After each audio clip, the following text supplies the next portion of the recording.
Chers tandémistes, bonsoir.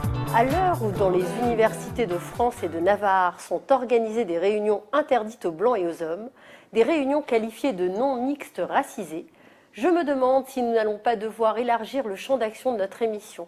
50 nuances d'antisémitisme et y inclure les discriminations faites aux hommes blancs. Je ne sais pas pour vous, mais moi j'ai parfois de plus en plus souvent l'impression que le monde marche sur la tête. Sans plus tarder, j'accueille pour m'accompagner et nous éclairer dans ce nouveau numéro de 50 nuances d'antisémitisme mon acolyte, Tim Laribo, alias Pug. Salut Pug. Salut Galit, comment ça va? Et toi? Oh bah, je suis un homme blanc, donc ça ne peut que aller bien. Justement, j'allais te demander, dis-nous, pour commencer, est-ce que tu te sens coupable d'être un homme blanc dans la France de 2021? Comment est-ce que tu le vis? Euh, En fait, l'autre jour, je me suis amusé je repensais à la fable du loup et de l'agneau, et j'ai remplacé le loup par l'islamo-gauchiste. Et ça marche super bien. Si ce n'est toi, c'est donc ton frère, dit cet animal plein de rage. Et l'agneau qui lui dit, mais ça peut pas être moi qui t'ai persécuté, j'étais pas né. Ouais, toi, tes loups, tes bergers, enfin tes chiens, tes bergers. On me l'a dit, il faut que je me venge. C'est exactement ça. C'est l'animal plein de rage qui s'en prend à la proie de son choix, reporte sur lui ou sur elle sa haine, toutes ses frustrations, sa victimisation. Et aujourd'hui, le loup, il a une belle tête d'islamo-gauchiste. Alors attends, quand même, faut que je dise, je suis pas un agneau. Les hommes blancs ne sont pas des agneaux. Non, C'est surtout vrai pas que toi. on a un peu chargé dans l'histoire quand même. Il faut le dire. Génocide sanglant, sexisme, Mm. racisme en tout genre. Donc Mais je crois que il c'est pas, faut. je crois que c'est pas spécifique à l'homme blanc. Tu vas pouvoir trouver des périodes où d'autres peuples, d'autres races ont également persécuté des gens. Bah, Oui, c'est ça, c'est la grande constante de l'humanité. Hein. C'est pas lié en fait à la couleur de peau, c'est lié au pouvoir. Quand on a du pouvoir, on en profite et on persécute ceux qui n'en ont Et pas. à la nature humaine, je pense que c'est la nature humaine. Voilà, c'est donc non, moi je le prends pas mal, on va dire ces accusations, mais je suis quand même assez surpris de voir que en fait la principale victime de l'homme blanc judéo-chrétien, libéral, capitaliste, enfin Mhm. tout moi quoi. La principale victime, le juif, lui en fait il est assimilé au blanc et non c'est pas possible que ce soit une victime Ah bah parce voilà. que non parce que juif donc aujourd'hui c'est un Ouais. colonialiste, c'est un raciste, c'est un extrémiste, c'est les ch'tis seuls tu vois. Enfin Mm. et donc lui la principale victime de l'homme blanc, la plus ancienne et la plus traditionnelle victime de l'homme blanc, eh ben lui, il n'est pas au rang des victimes. C'est juste fabuleux. Alors, Je... tu me donnes vraiment là, tu me fais une transition toute prête, puisque ça va nous amener exactement ce que tu dis à notre premier sujet, avec une affaire qui nous bouleverse encore 4 ans après les faits et qui n'est toujours pas classée, malheureusement. C'est l'affaire du meurtre de Sarah Halimi.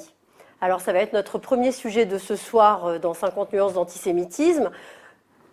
Contexte, on a reparlé ces dernières semaines de l'affaire Sarah Halimi, parce que le 3 mars dernier, la Cour de cassation s'est penchée sur la responsabilité pénale de Kobili Traoré, auteur de cet horrible crime dont on se souvient tous, et doit rendre son verdict cette semaine, le 14 avril. Alors revenons sur les faits, rapidement.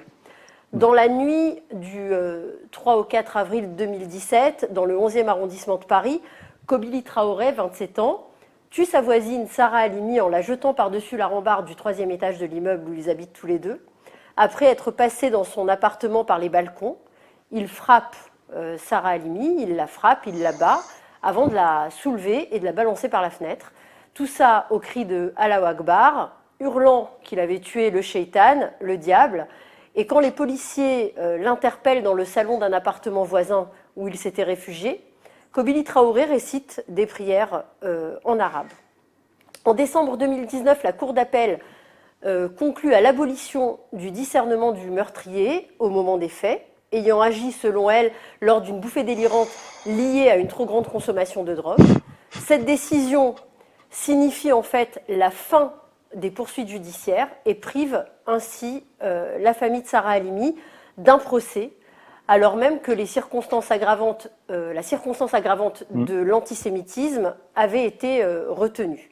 Alors les magistrats ont mis fin à la détention de Kobili Traoré et ont ordonné son hospitalisation complète. Alors ma première question, Pug, c'est est-ce qu'il est possible, tout en étant en pleine bouffée délirante et en ayant un discernement totalement aboli, alors je sais que tu n'es pas psychiatre, mais quand même, de cibler une personne uniquement parce qu'elle est juive? Est-ce que c'est un hasard, une coïncidence ou une haine antisémite? Effectivement, le premier point, comme tu l'as dit, c'est que je ne suis pas psychiatre, donc je ne peux pas me prononcer sur le fond du sujet, sur le fond. Est-ce que oui, la bouffée délirante peut être induite par la consommation, la consommation de stupéfiants? J'ai plutôt l'impression quand même que lorsqu'il y a une consommation de stupéfiants, c'est une circonstance aggravante. Enfin, tous les avocats avec qui j'ai pu parler de ça, où j'ai lu des articles, m'ont tous dit mais non, conduire en état les Américains ont ce terme de DUI, Drive Under Influence, c'est-à-dire tu conduis sous influence, qui englobe en fait plein de choses, l'alcool et ainsi de suite. Mais à partir du moment où on est sous cette influence et qu'on l'a fait volontairement, parce que, enfin, je sais pas, le gars il est pané avec une cigarette greffée, un joint greffé à la bouche. Enfin, je veux dire, il n'a pas le cannabis qui est généré par par sa moelle épinière. Enfin, le doc me corrigera si je me trompe. Mais ça paraît complètement délirant de penser que bon, le gars il est sous stupéfiant, donc et puis il a atteint un tel niveau de stupéfiant que son discernement est aboli. Ouais, mais enfin, je suis désolé, il y a quand même une volonté à la base. Le gars, est-ce que à la base il a une maladie psychiatrique qui fait que son discernement va être aboli? Ça, c'est la grande question. Visiblement, pour autant que j'ai pu en lire et comprendre, la justice française a estimé que passé un certain niveau de consommation de stupéfiants, on est pénalement irresponsable parce que effectivement les bouffées délirantes sont plus contrôlables et ainsi de suite. Ce qui veut dire que finalement, effectivement, et tout le monde l'a dit, si ça fait jurisprudence, on va pouvoir buter n'importe qui sous prétexte que ça fait 15 ans qu'on est sous héroïne. C'est ça, c'est délirant. Et puis effectivement, il y a un humoriste, je me souviens plus de son nom, Antoine Chéreau, je crois, qui a fait une série de caricatures qui sont super révélatrices, parce que la caricature à la base c'est quand même fait pour révéler des choses. Et en fait, il a montré plus ou moins un fumeur de hashish sur son canapé en train de dire ça t'est déjà arrivé toi d'avoir envie de buter un juif juste parce que tu t'as fumé un joint? Moi généralement j'ai envie d'embrasser des éléphants roses ou un truc comme ça. Enfin, je me souviens pas de la vraiment, et ça permet de révéler effectivement que bizarrement lui au lieu d'avoir des images psychédéliques et des yellow submarines qui lui traversent la tête, lui en fait il voit une juive, c'est une sheitane. Et je trouve ça super intéressant, le terme shaitan, parce que donc c'est en arabe, mais à la base, c'est le même mot que Satan en français. Satan, on en a fait un prénom chez les chrétiens, alors qu'en fait, c'est pas un prénom. Ça vient de l'hébreu, on le voit dans le livre de Job, ça vient de l'hébreu l'adversaire, l'ennemi, l'opposant. Et donc, c'est super révélateur que lui, là, dans son nuage de hashish, il voit une juive, il utilise le terme qui dit « elle, c'est mon adversaire, c'est mon opposant ». C'est fou. Là aussi, c'est super révélateur. Oui, c'est révélateur de plein de choses. Et on n'a pas pu... Enfin, là, ou alors il faut admettre que l'antisémitisme est une maladie psychiatrique, ce qui veut dire que on va quand même enfermer dans des CHS la moitié de la population, ou presque. On ne naît pas avec cette idée que, d'abord, la notion du shaitan, c'est une notion biblique, c'est une notion du livre, on va dire, donc il y a le Coran là-dedans et tout ça, mais on ne naît pas avec ça. Donc, non, moi, ma réponse de personnes. Hein. Ma réponse, c'est que non, le gars, il est antisémite à la base, il a un a priori sur les juifs, et ben dans son nuage de Marie-Jeanne, voilà, la cible qui lui tombe sous la main, c'est une juive. C'est Quoi. ça, Voilà. c'est ça. Alors lui, c'est sûr, Kobili Traoré, bon, il a déliré, la circonstance aggravante d'antisémitisme est reconnue, etc., et est acceptée. Mais si Kobili Traoré s'en était pris cette nuit-là à une autre voisine, non juive, par exemple, hein, la justice, est-ce que, enfin, voilà, ça m'interroge quand même. Est-ce que la justice aurait été rendue de la même manière? On peut se poser la question. On peut se poser la question. On peut se poser la question. Et en fait, pour moi, il y a un élément qui est quand même super important et que l'on a volontairement ou pas laissé de côté dans toute cette question-là. C'est que, en fait, souviens-toi de l'époque à laquelle ça se passe. Ouais. On est en pleine campagne présidentielle c'est en avril 2017, on est en pleine campagne présidentielle. Ouais, exact. C'est juste avant l'élection d'Emmanuel Macron. Ouais. Un mois avant. Un truc comme ça qui se passe pendant une élection, c'est vraiment la stupéfaction, le choc, et avec les systèmes médiatiques qu'on a aujourd'hui, un truc comme ça devrait effectivement attirer l'attention sur les questions de sécurité et ainsi de suite. Ce qui évidemment est un cadeau pour l'extrême droite. Donc j'ai un peu tendance à penser, si tu veux, que le traitement de l'affaire, et je suis pas le seul à le penser, hein, j'ai pas la science infuse, hein, j'ai entendu beaucoup de gens qui disent ça, le traitement de l'affaire est quand même bien politisé, ou en tout cas électoralisé, dans la mesure où, ah non, si jamais on en fait trop là-dessus, si on finit par dire que il y a eu, c'est effectivement un truc antisémite, que c'est révélateur de quelque chose, d'un problème antisémite, sachant que 2 ans avant, il y a eu les attentats de Charlie Hebdo, et ainsi de suite. Enfin, et encore une fois, cette trame m'inquiète. En mars 2012, juste avant l'élection présidentielle également, on a les assassinats de Toulouse, de Montauban et de Toulouse, j'allais dire, aux Zaratora. Ouais. Et voilà, je ne peux pas m'empêcher de penser que alors il y a 2 éléments. Effectivement, c'est une juive, Sarah Halimi. Est-ce que ça aurait été différent si ça avait été Bernadette de machin et bien française? Je sais pas. Ça aurait sans doute fait moins de bruit. Parce que, moins de bruit dans les médias au moment des faits, mais le jugement, est-ce que le jugement aurait été le même? Ça, je sais pas. C'est une question qu'on se pose obligatoirement. Oui, évidemment, on n'aura pas la réponse, donc on est en pleine conjecture. Mais j'ai tendance à penser, en effet, que ça se serait passé d'une façon beaucoup plus satisfaisante pour les familles des victimes. Mais quand tu dis, voilà, en 2012, campagne électorale, il y a l'autre taré qui fait les attentats de Toulouse, de Montauban, comment il s'appelle, je ne me rappelle même plus de son nom. Ouais, enfin que son nom soit banni. Exactement, de Toulouse et Montauban, etc. Et 2017, campagne électorale, Sarah Halimi. Comment tu fais le lien? C'est-à-dire que à chaque fois, avant une campagne électorale, quel serait le... Pourquoi à ce moment-là, est-ce qu'il y aurait plus de tarés qui se réveilleraient pour tuer des juifs? C'est pas forcément les tarés. Moi, ce qui m'inquiète, c'est finalement, est-ce que ce sont réellement des tarés qui font ça? Est-ce qu'il n'y a pas des moyens de les activer d'une façon qu'on n'a pas encore identifiée au niveau des services de renseignement et des services de police? On sait, si tu veux, enfin en tout cas moi je pense l'avoir compris ou identifié, moi c'est ce que je crains énormément. Depuis les attentats de Madrid en 2004, qui était là aussi juste avant une élection présidentielle. Alors, c'est la façon dont l'équipe Aznar a géré en fait ces attentats qui leur a coûté le pouvoir. Mais le fait est que si ça ne s'était pas passé, et si l'équipe Aznar n'en avait pas profité pour essayer de faire un coup politique en accusant l'ETA, alors qu'en fait c'est pas l'ETA, machin, enfin, si la campagne s'était passée de façon linéaire, l'Espagne restait sous Aznar et on n'en parlait plus. Donc en fait, il y a véritablement un déclencheur politique dans certains attentats.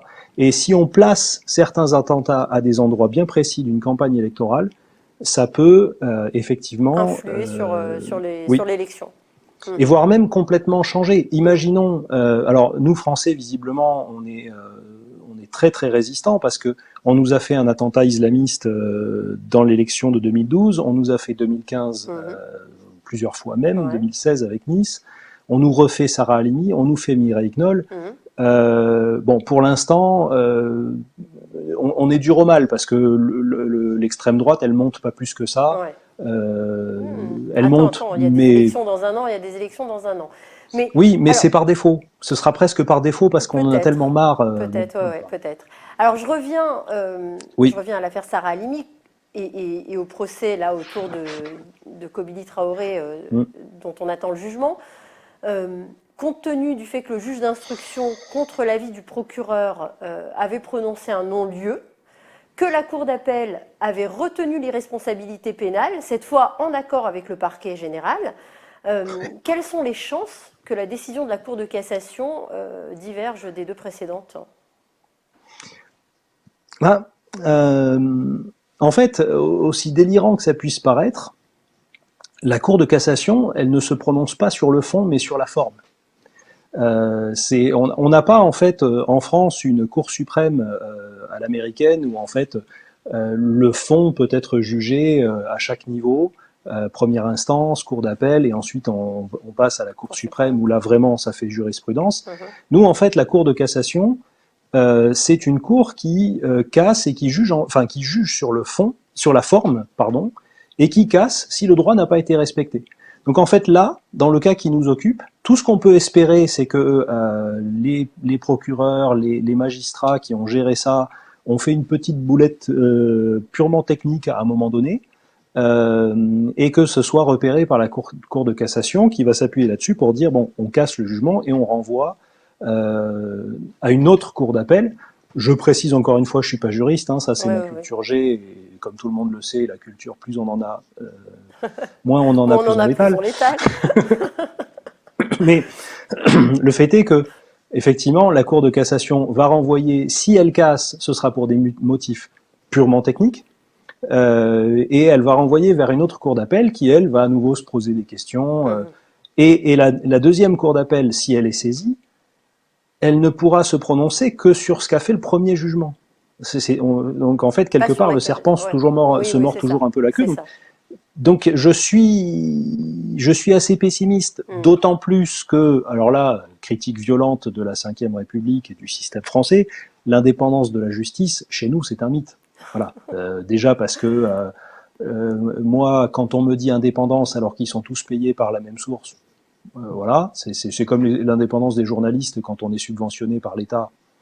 Voilà, faut pas me la raconter. Donc l'indépendance de la justice, problème. Et alors, la justice qui là se trouverait le courage absolu de dire cette histoire de Sarah Halimi, on a géré ça comme des guignols depuis le début. Donc, et on a été contraint plus ou moins par les questions politiques. Donc là maintenant, on va faire preuve de courage et d'un courage supérieur à celui d'un gnou devant un crocodile. J'aime beaucoup cette expression. On va agir. J'y crois pas. Donc je suis effectivement très pessimiste. Alors du coup, est-ce que, j'en reviens toujours à notre 50 nuances d'antisémitisme, et ma question finale qui est plus ou moins subversive, même si ça nous paraît comme une aberration, d'une injustice terrible, pourquoi est-ce que le crime de Traoré est excusé par la justice française et peut-on considérer cette décision de justice, donc comme tu m'as dit que tu étais pessimiste et que tu ne pensais pas que ça serait cassé, que ça irait dans l'autre sens, est-ce qu'on pourra considérer, si jamais c'est confirmé en cassation, la décision de justice comme antisémite ou ayant des motivations d'ordre antisémite ? Réponse claire, simple, précise, oui. Oui, on peut. Pourquoi ? Je vais élaborer un petit peu. Déjà parce que je suis persuadé dans mon fort intérieur que la justice française, effectivement, ne sait même pas qu'elle est un petit peu antisémite, mais elle l'est lorsqu'elle se elle s'attache comme ça à une décision et qu'elle respecte une décision qu'elle sait inique, en se disant bon, bah allez, c'est bon, c'est qu'une juive. Alors ils se le disent pas comme ça, je suis d'accord, Ouais, c'est ça. mais dans l'absolu, c'est ce qui s'est passé avec l'affaire Dreyfus. On savait qu'il était innocent, on savait qu'il était le coupable, mais il fallait pas déjuger en fait ni l'armée, ni la justice, l'autorité de la chose jugée et ainsi de suite. Donc, on va sacrifier le juif à notre honneur. Est-ce que Et ce serait pas, par exemple, aussi une histoire d'époque et de climat? Parce que tu faisais la comparaison avec l'affaire Dreyfus. Alors l'affaire Dreyfus, oui, il y avait clairement un climat antisémite. Là, il y avait de l'antisémitisme, voilà, français de souche. C'était comme ça. C'était viscéral, j'allais presque dire. Et là, en ce moment, c'est le climat. L'immigré, le musulman et la victime, pas le juif, comme tu le disais d'ailleurs en introduction très justement. C'est exactement ça. Si on commence à admettre cette idée que le juif est victime et qu'il est victime en fait de gens qui ne sont plus en fait les bons blancs chrétiens un peu racistes et un peu suprématistes, mais que en fait cet antisémitisme est passé dans une autre catégorie et d'une nouvelle forme, d'une nouvelle racine, ce qu'on ouvre, ça fait peur à tout le monde et ça fait surtout peur à la frange gauchisante, on va dire, de la nation française. Parce que donc oui, il y a, si jamais des gens courageux au niveau de la justice, de la politique et ainsi de suite décidaient de prendre ce sujet à bras le corps, c'est aussi compliqué pour eux que pour Émile Zola, Conrad de Witt, Alfred Scherer-Kussner avec l'affaire Dreyfus. C'est aussi risqué politiquement et à tous les niveaux.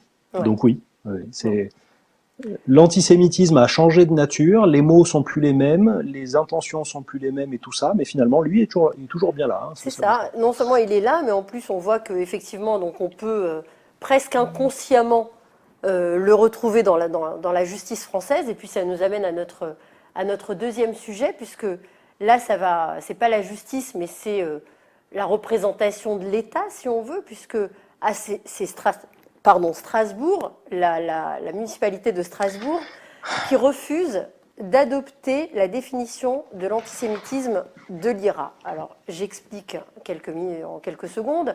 Le 22 mars dernier, le conseil municipal de la ville de Strasbourg, avec à sa tête la maire Europe Écologie Les Verts, Jeanne Barzéguian, a refusé d'adopter la définition de l'antisémitisme proposée par l'Alliance internationale pour la mémoire de l'Holocauste, l'IRA, provoquant ainsi la colère... Attends, oui. Je te coupe juste, je préférais qu'on dise IHRA parce que si tu dis la définition de l'IRA, ça fait l'armée républicaine irlandaise. Tu as raison, donc on va dire... Ils étaient plutôt pro-palestiniens. L'IHRA, donc l'Alliance internationale pour la mémoire de l'Holocauste, et ça a provoqué la colère des Juifs de France, la colère de l'ambassade d'Israël en France et la colère du grand rabbin de France, Chaim Korsia. Oui. Alors, pourtant, cette définition, elle a rien de spécial, rien de particulier. Elle dit juste que, je cite, « L'antisémitisme est une certaine perception des Juifs qui peut se manifester par une haine à leur égard. Les manifestations rhétoriques et physiques de l'antisémitisme visent des individus juifs, juifs ou non d'ailleurs. C'est dit dans la définition, des individus juifs ou non, et ou leurs biens, des institutions communautaires et des lieux de culte. » Alors voilà ce que dit cette définition vraiment pas contraignante. Elle a d'ailleurs été adoptée par les 31 États membres de l'IHRA en 2016. La France est un de ces États depuis 1999. Le président de la République, Emmanuel Macron, avait d'ailleurs utilisé cette définition dans son discours au dîner du CRIF en février 2019.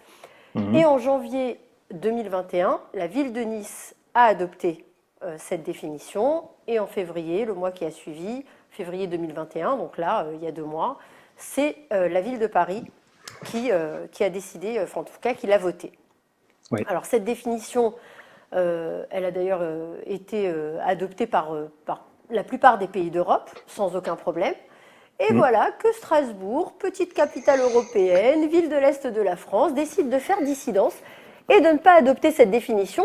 Alors on précise quand même qu'aux dernières municipales, c'est Jeanne Barzéguian qui a été donc elle-même élue maire de Strasbourg, nouvelle maire de Strasbourg, Europe Écologie Les Verts. Alors, ma première question, Puck, c'est si la France a voté et adopté cette définition de l'antisémitisme en 2016 à l'IHRA, pourquoi est-ce que les villes doivent, elles aussi, ville par ville, faire voter au conseil municipal cette définition? Pourquoi est-ce qu'une fois que la France en tant que pays l'a fait, pourquoi est-ce qu'on est obligé également de passer par les villes? La réponse à cette question, c'est vraiment la bonne introduction pour traiter du sujet, parce que en fait, ça dit tout ce qu'on a à dire, presque, je dirais. Elles n'ont pas à le faire, en fait. Ah, c'est bien ce qui me semblait. J'arrivais pas à voir l'intérêt du vote. C'est un truc purement symbolique. Alors déjà, le fait que la France a adopté, enfin la France fait partie donc de l'IHRA depuis 99. Cette définition qui est assez large, on va dire, et d'ailleurs c'est l'un des reproches, mais on y reviendra. Elle n'est pas contraignante au sens où elle n'a pas force de loi dans les États qui l'adoptent. La France, si je me trompe pas, il y a le président de la République qui en a parlé, donc ça, il est considéré que ça fait force de reconnaissance. Mais je crois même que l'Assemblée nationale l'a adopté, là aussi, symboliquement, parce que ça ne change pas la loi française. Je crois que c'est quelque part en 2019 aussi. Effectivement, Paris et non pas Strasbourg justement, Paris et Nice l'ont fait. Je crois que Berlin l'a fait aussi. Ouais. Je crois, je suis pas sûr. Mais en fait, effectivement, il n'y a pas de loi municipale qui se substituerait ou qui se rajouterait à la loi française. Ouais. Donc en fait, c'est un truc purement symbolique. Ça ne les engage à rien, à part peut-être à dire, on est un peu plus sensible à la question de l'antisémitisme et bon, allez, c'est un geste que l'on fait à la communauté juive exactement. pour dire. Mais ça, c'est dans l'hypothèse où c'est voté. Là, ça n'a pas été voté, c'est-à-dire ça n'a pas été adopté. Alors comment est-ce que la ville de Strasbourg peut justifier ce refus? Comment est-ce que la municipalité écologiste, j'appuie sur écologiste, vous verrez après pourquoi, mais pourquoi est-ce que cette municipalité écologiste refuse cette définition? Comment elle le justifie? C'est ça qui est fabuleux. Ils avaient rien à gagner particulièrement en adoptant cette définition. Ils avaient rien à perdre non plus. Le geste aurait juste signifié que la mairie de Strasbourg souhaite marquer un peu le coup face à l'antisémitisme. Ouais. Dans une terre qui a été annexée par le Troisième Reich, c'est jamais totalement inutile, on va dire. S'ils avaient voulu équilibrer, ils auraient pu, je sais pas moi, offrir la citoyenneté ou les clés symboliquement à Mahmoud Abbas, histoire de dire non mais on reconnaît l'antisémitisme, mais bon, on ménage quand même la chèvre et le chou. Et en fait, c'est là que c'est juste ubuesque, c'est qu'en fait la municipalité de Strasbourg a jugé, je crois que c'est le premier adjoint qui a répondu à ça, mais même la maire elle-même, Madame le maire elle-même, ils ont dit que c'était trop flou, que c'était pas consensuel parce que certains, ils se sont trouvés encore une fois, ils se sont trouvés une minorité de juifs antisionistes qui sont pas du tout d'accord avec le traitement des Palestiniens par Israël, pour dire ah non mais nous on veut pas se retrouver sous prétexte d'antisémitisme à défendre Israël. Et donc pour défendre excusez-moi le terme, mais enfin les trois pecnos de juifs antisémites ou antisionistes, lapsus, mais bon. Pour défendre ça, on se rue dans la brèche et non, faut surtout pas prendre une définition qui est trop floue. La loi française nous suffit. Alors bon, mais c'est délirant parce que ça, ils montrent en fait leur vrai visage en faisant ça. Ils le montrent d'autant plus que moi, je ne peux pas m'empêcher de faire le lien avec l'actualité de ces derniers jours, dernières semaines. À Strasbourg, parce que la municipalité de Strasbourg, le 22 mars, refuse donc de voter et d'adopter cette définition de l'antisémitisme, et en parallèle, elle accepte, elle fait voter et elle adopte la subvention de 2,5 millions d'euros par ce même conseil municipal et par la mairie donc, de Strasbourg pour la construction de ce qui va être la plus grande mosquée d'Europe, construite par l'association, une association très controversée turque qui s'appelle Miligorus. Alors, est-ce que d'abord on peut mettre en parallèle ces deux décisions? Moi, ça me paraît être deux poids deux mesures, mais peut-être que c'est parce que je suis trop subjective. Qu'est-ce que tu en penses? Ben, je vais reprendre en fait ce que je t'ai dit tout à l'heure. S'ils avaient adopté la définition de l'IHRA et que d'un autre côté, donc la définition de l'antisémitisme par l'IHRA pour montrer que la ville de Strasbourg fait attention à l'antisémitisme et se joint au concert national et concert des nations avec Tremblement pour dire qu'on fait attention à l'antisémitisme et que dans le même conseil municipal, ils avaient voté cette subvention à cette association très contestée. Quand je dis très contestés, ils sont totalement pro-Erdogan. C'est quasiment un organisme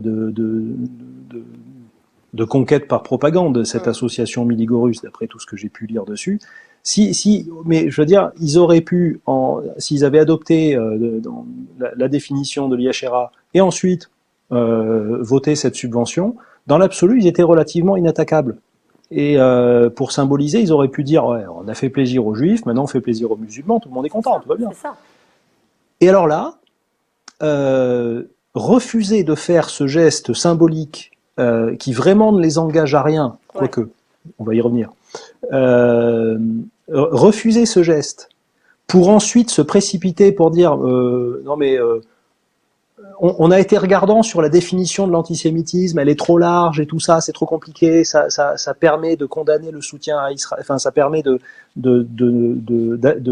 traiter d'antisémites les gens qui attaquent Israël. Donc non, là on a été très regardant parce que ça il faut surtout pas qu'on puisse dénaturer l'antisionisme. Et d'un autre côté, ils votent cette subvention. Et quand on leur dit, vous savez que c'est une association islamiste proche d'Erdogan, néo-ottomane, ils disent mais attendez, personne nous l'a dit. Vous avez fumé. Ils ont dit ça au ministre quand même. Ils ont dit ça, je crois, à Marlène Schiappa, qui leur a répondu brillamment, pour une fois, est-ce qu'il leur fallait un carton d'invitation pour comprendre que Miligorus était néo-ottomane. Donc en fait, d'un côté, on est super pointilleux à chercher les poux dans la définition de l'IHRA parce que ça va condamner l'antisionisme, ce qui nous arrange pas. Et d'un autre côté, 2,5 millions d'euros à une association islamiste proche d'Erdogan, ben là, on n'a pas trop regardé. Ouais, donc le deux poids, deux mesures, je le partage complètement. Qui avait refusé de signer la charte, la charte des musulmans, enfin je ne sais plus de France. La charte, la charte de laïcité, la charte des valeurs républicaines. Des valeurs républicaines, exactement. Qui avait été écrite et sortie par la Grande Mosquée de Paris. Et ce qui est aussi aberrant, et ça, franchement, je ne sais pas, de se retourner dans sa tombe, c'est que quand même, la maire de Strasbourg, Jeanne Barzéguian, est l'arrière-petite-fille d'un intellectuel arménien qui a été un des premiers à être arrêté par l'armée, à l'époque l'armée ottomane, et à être massacré, à être assassiné. En tant qu'Arménien, en tant qu'intellectuel, voilà. Moi, ça me laisse pantoise par rapport à son histoire personnelle, à ses racines. Elle ne fait pas le lien, je ne sais pas, ça me dépasse. Ça me dépasse. Ah, oui, ça nous dépasse quand on est un petit peu attaché à nos racines, quand on sait un petit peu d'où on vient et qu'on n'essaie pas systématiquement de couper le cordon ombilical historique. Moi, je passe mon temps en ce moment à chercher des photos de famille et tout ça pour retracer l'histoire familiale. Donc moi aussi, je comprends pas. Je demande mais même, pas. On peut avoir coupé le cordon et avoir construit une vie ailleurs, etc. Mais ça reste quand même, c'est pas, elle est d'origine arménienne. Elle aurait pu ne pas avoir des membres de sa famille qui se sont fait massacrer. Là, c'est son arrière-grand-père, quoi. C'est C'est après, proche. le sujet s'était manifesté pendant la guerre entre l'Arménie et l'Azerbaïdjan. Quand l'histoire de l'Arménie et son rapport aux Juifs remontent à la surface, euh, c'est jamais très drôle non plus. Hein. On Non, non, mais comprend que bien sûr, bien sûr. l'antisémitisme est un problème assez profond chez Mm. les Arméniens parce que globalement, chez les chrétiens d'Orient, il n'y a pas eu la même prise de conscience que les chrétiens occidentaux, on va dire. Donc, d'une certaine manière, on pourrait dire, bon, Jeanne Barséguian, qui favorise les Turcs ou les néo-ottomans et qui s'en prend aux islamistes, aux juifs, pardon, c'est pas total. Finalement, elle n'a pas autant que ça à couper le cordon ombilical. Alors ça m'amène effectivement tout droit à notre conclusion sur ce sujet, puisque est-ce qu'on peut dire, du coup, toujours avec notre 50 nuances d'antisémitisme, que la maire de Strasbourg et plus largement, elle représente à Strasbourg les écolos français, le parti Europe Écologie Les Verts, a un problème avec les Juifs et Israël. Est-ce qu'on peut qualifier cette décision de ne pas adopter cette définition de l'IHRA comme antisémite ou comme ayant Oui, des relents antisémites?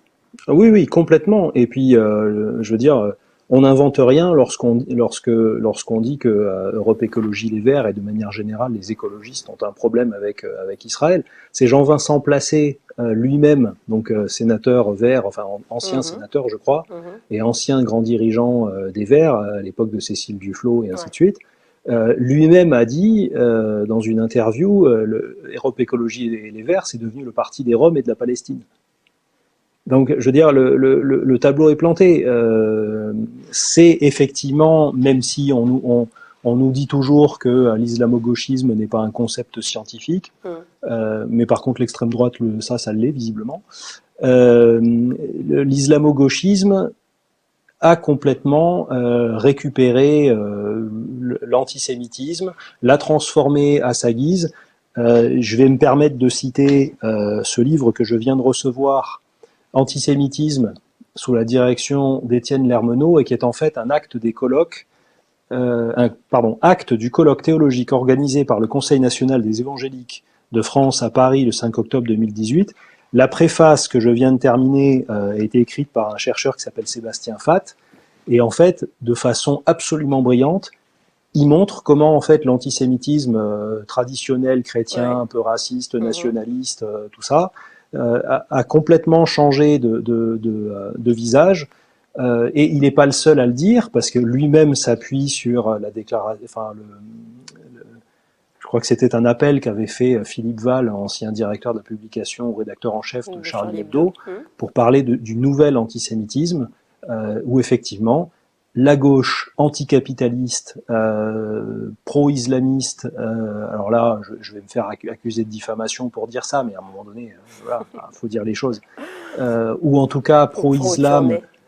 ou pas anti-islamiste, parce qu'en fait ils veulent tellement pas faire d'amalgame que ils veulent pas avoir l'air de s'opposer du tout. Mhm. Ben, que en fait ces gens-là ont finalement récupéré l'antisémitisme, et quand on leur met, excusez-moi chers téléspectateurs d'être vulgaire, mais quand on leur met le nez dans la merde à leur Et dans le dire caca. vous avez beau nous dire que c'est pas de l'antisémitisme parce que c'est pas attaché à leur race juive et ainsi de Mhm. suite, le fait est que vous ciblez tout ce qui est de près ou de loin juif, Israël, religion juive, machin, enfin, j'attends avec une certaine impatience que se confirme ou que s'infirme, je ne sais pas, une confidence qu'on m'a faite d'une ségrégation ou d'une forme, on va dire, de discrimination anti-juive dans certains centres de vaccination de Seine-Saint-Denis. Ah ouais, oh là là, mon Dieu. Euh, alors, j'attends autant confirmation qu'infirmation. Mhm, Si on me dit que mhm. c'est pas vrai, je serai hyper soulagé, je serai Ouais, hyper content. ouais. Je m'attends malheureusement à Mais ce que ce soit vrai. c'est vraiment pas rassurant tout ça parce que quand tu penses que là, il y a 6 mois, 8 mois, il y a moins d'un an, il y a eu les municipales en France et que les Verts, les écolos, l'extrême gauche a raflé quand même des villes importantes, Strasbourg, Lyon, Bordeaux. C'est pas rassurant pour l'avenir de la France et on va voir ce que... là, il y a une année intéressante qui s'annonce avec les présidentielles au bout. On verra ce que ça va donner. Pug, que te dire? Merci encore une fois pour tes éclaircissements, ton point de vue de Goy qui défend Ma culture. Israël, pour ta culture que tu Que j'étale volontiers. modeste. C'est toujours un plaisir d'échanger avec toi. Je te propose Pour moi qu'on se aussi. retrouve dans quelques semaines pour un nouveau numéro de 50 nuances d'antisémitisme. Ouais, Hein, on sera jamais au chômage. on sera jamais au chômage, on aura Oui, toujours ouais. à pointer, à dénoncer l'actualité antisémite. Et puis voilà, je te dis merci encore, à très vite. Merci à Merci vous. à toi. Merci Pug, merci à vous tandémistes de nous suivre toujours plus nombreux sur cette émission. Si c'est pas encore fait, voilà, faites comme Pug, faites comme moi, vaccinez-vous. Et puis si vous êtes comme moi en Israël, profitez bien de votre liberté retrouvée. Merci Pug. Allez, Merci à toi, à la Galit. prochaine. Au revoir. À Au revoir tout bientôt. le monde.